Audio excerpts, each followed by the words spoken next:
nagda-diet ka, malamang ay hindi ka pumunta sa lugar na ito. Bukod sa napakalamig na, ang mga kasama mo ay walang ginawa kundi magpakabusog. Bakit nga ba sila ganito? Susunggab na ang amazing story number 4. Diba ang masisiba?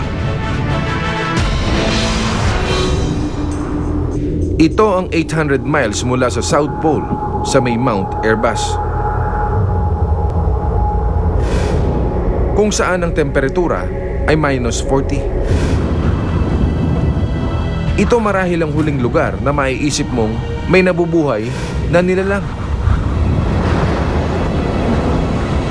Simula ng Polar Spring, sa buong buwan, ito ang kauna-unahang makikita ang pagsikat ng araw sa mga yelo.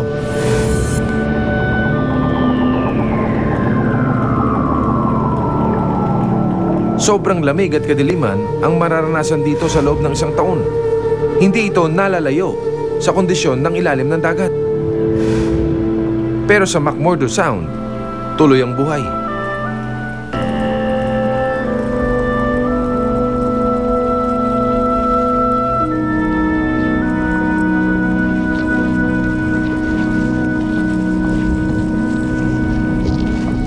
Mabagal ang paglaki ng mga nilalang dito.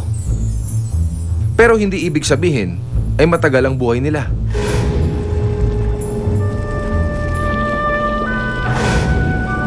Ang 3 metrong carnivorous na Nemersian worms, Red Sea stars at urchins ang bumabalot sa buong seafloor.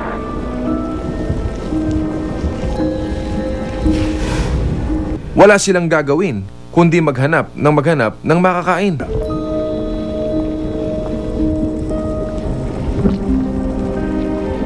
Nag-uumpukan sila dito dahil may patay na seal pup.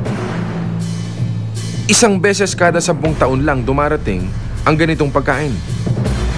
At hindi ganun kadaling ubusin ang katawan ng seal pup na ito. Ang mga Nemersians ay may mga matutulis na ilong na siyang itinutusok sa balat ng seal.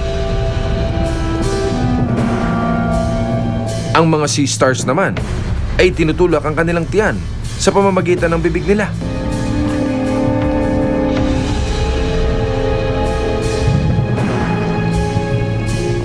Hanggang summer, nandito sila. Hanggang maging skeleton na lang ang seal.